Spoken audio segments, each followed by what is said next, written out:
Have you ever wondered why you have habits? Have you ever wondered why they're so hard to break? Or why you did things that you really didn't want to do, but you did them anyway? I want you to know that a lot of times habits were not your fault, but they are your responsibility. Hi, this is David Greenwood of Your Life in the Now, helping you to move forward to understand yourself so that you can release some of the guilt, worries, and concerns that might have plagued you throughout your lifetime. So yes, let's talk about habits. Let's talk about what could be holding you back. Let's talk about some of the things you did growing up that you weren't proud of. Everybody had something that they did that they later said, what the hell did I do that for? What was wrong with me? What was I thinking? Think about the habits you might have had. Think about the things you did growing up. Maybe you made a mistake. Maybe you followed what somebody else said. Maybe you did something that you knew wasn't right, but you did it anyway.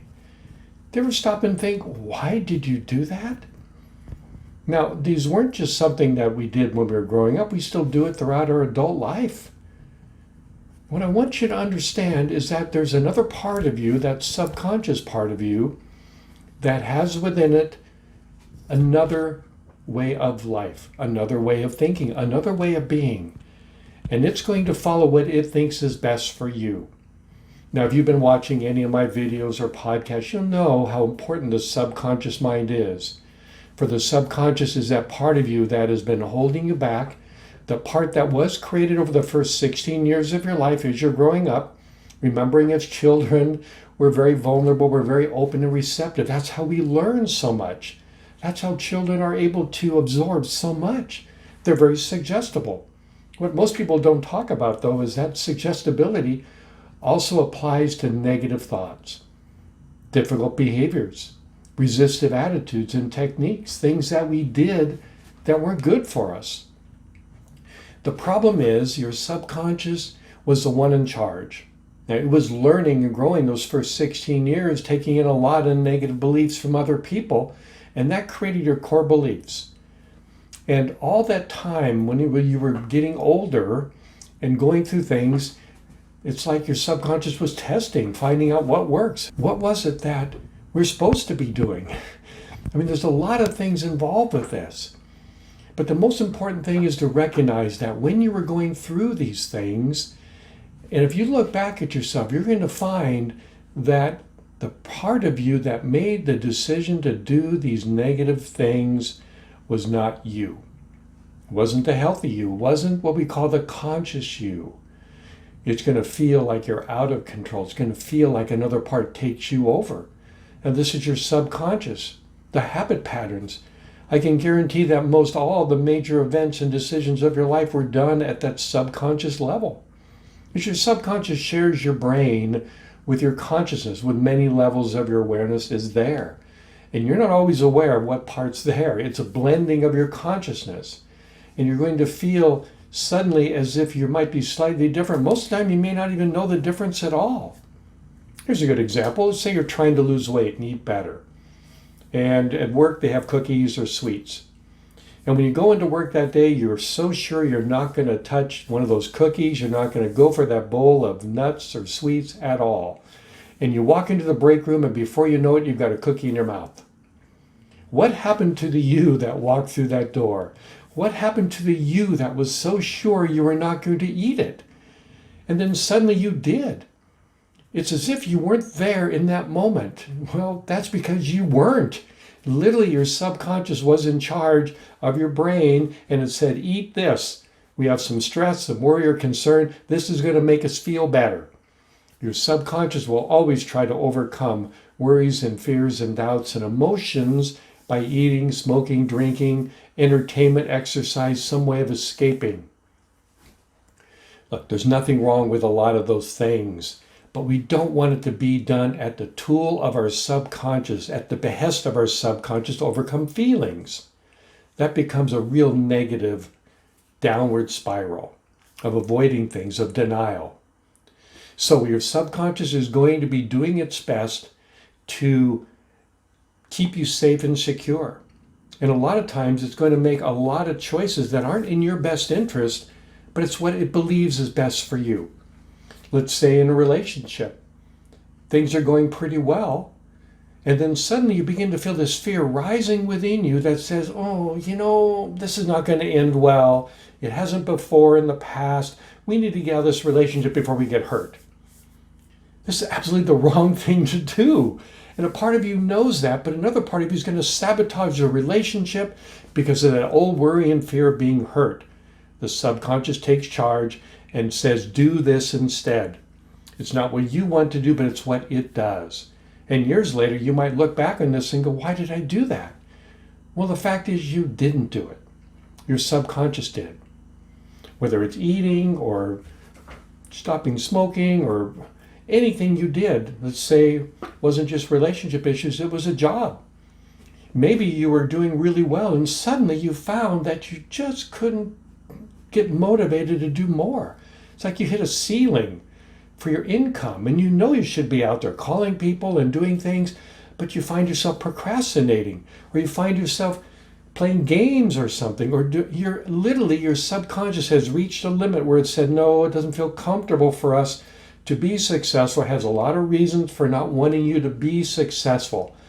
And what it does, it causes you to procrastinate, and if you're aware of it, you're going to feel powerless to overcome that. Most of us just don't even know that there's another part of us in charge of us in that moment. They don't even know the subconscious is there in that moment sabotaging you. What you're going to feel is guilt or shame or this feeling that you're not good enough. In reality, you're just not strong enough. Your subconscious mind is far more powerful than your conscious mind. And when it wants to do something, it's going to do something. It's going to overcome your desires. It's going to overcome what you want. So the idea is to create a healthier subconscious, a healthier belief in yourself. When your subconscious is healthier, then you can do these things. It's in alignment with what you want. You become one person and everything works out better. So that's why we say, okay, the habits, the issues in the past were not your fault, but they are your responsibility. Yes, they're your responsibility because they're part of you. And even though it's a program part of you that you didn't have any say over, it's still you. And there are lessons in there helping you to move forward. That's right. What you're going to find as you go through your daily life, that something's going to trigger you. Someone will say something. One of your boyfriend or girlfriend or husband or wife will say something and you'll trigger a feeling of being heard or an anger, or your boss will say something too dismissive of you and you feel angry or hurt there. It goes on and on. We're constantly going through emotional upset throughout the day. Different times, different people, of course, but it's going to happen. What really happened in those moments? Well, something in the present day triggered an old fear of the past in your psyche, an unresolved issue. Otherwise, what somebody said wouldn't really affect you at all. They'd say something, you go, oh, let me look at that. No big deal, no emotional response, unless it is an issue within you. When it's triggered an issue, what do we usually do? We avoid it, or we deny it, or we lash out at the person that said it. We don't realize that person who just said that in the present day just gave us a wonderful gift. Do you look on it as a gift? I don't think so, but it is a gift. They just showed you what you need to work on to become whole, to become complete, to no longer have this ever be an issue again. You should be thanking them. And nobody ever does that, of course. And yes, these people that cause these things sometimes have their own issues. We're not letting them off the hook. We're just going to thank them that they helped us to become better so we can go in and find it. Now, what do you do when you go in and find it? You go and find that part of your psyche, your subconscious, where the issue resides. Now, yes, this is an issue for another time where we're going to talk about things, about inner parts, but basically we find the part, help it, connect with it, let it process the feelings, they release, we heal. We move on. And now that's no longer an issue, and you're going to find that things just don't bother you as much anymore. You just don't get upset. Life is so much better when you live it this way. So when people say something, it doesn't bother you that much at all. Now, you can go through a lot of these great sayings that when people gang up on you, what it really means. I'm trying to remember some of the great ones I've heard about. Said, well, when somebody hasn't taken a good bit of their life, they're going to try to take a bite out of you or something like that. The idea is, If you're not being your true self, you're not going to find that you're going to trigger other people. But what happens is it doesn't bother you in the same way. Now, someone might have a really good insight, and you'll say, okay, thank you, I'll look at it. Maybe there's something to see. But it's not going to cause this emotional disturbance in you any longer. This is the beauty of being able to take in present-day circumstances, what we hear, and resolving them. Now we have a way of healing those old wounds that were caused growing up those first 16 years. They're lying like time bombs within all of us. We talked about at 16, you're graduating high school class. How many of you were able to be their true, loving, open, vulnerable, authentic selves? 0. You're going to find that everybody puts out an image to protect their wounded self. Your image can be somebody who's out there, the class clown, or the leader in this way, or the life of the party. It's just a cover-up to protect themselves. Or you might be shy and retiring, another cover-up to protect yourself. By the time you're 16, we're so hurt and wounded by life in other little subtle ways that we find ways to move away from our true, authentic selves. And then hopefully we'll spend the rest of our life immediately starting to look at it so we can recapture our authentic self. This is what's going to transform humanity. It's not going to be done outwardly. It's not going to be through governments. It's not going to be through laws. It's going to be changing us at our core. When we change at our core, we have to address our subconscious issues. Please take some time to do this, and you will find that, yes, the habits, the things of the past were not your fault, but they are your responsibility. We cannot just escape from them in drugs or drinking or entertainment or food. It doesn't work.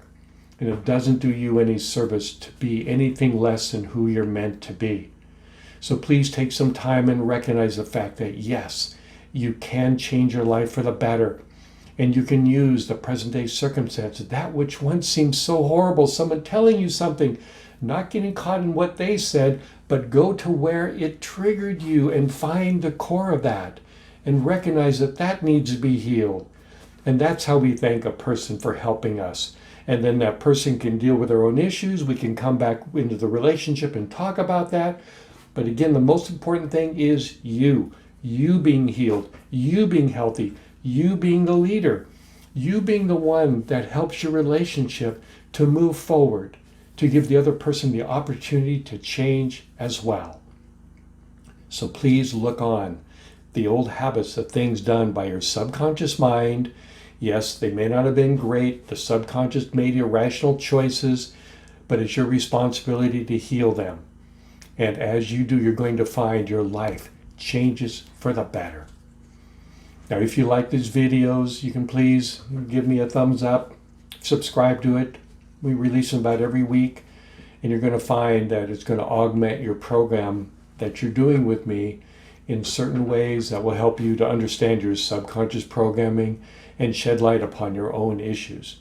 You can also go to my website, yourlifeinthenow.com, where we have free videos, audios, some PDF reports that will really help you to delve more deeply into your subconscious, to become the person you're meant to be, to create your authentic self, and to learn how to live your life in the now. This is David Greenwood.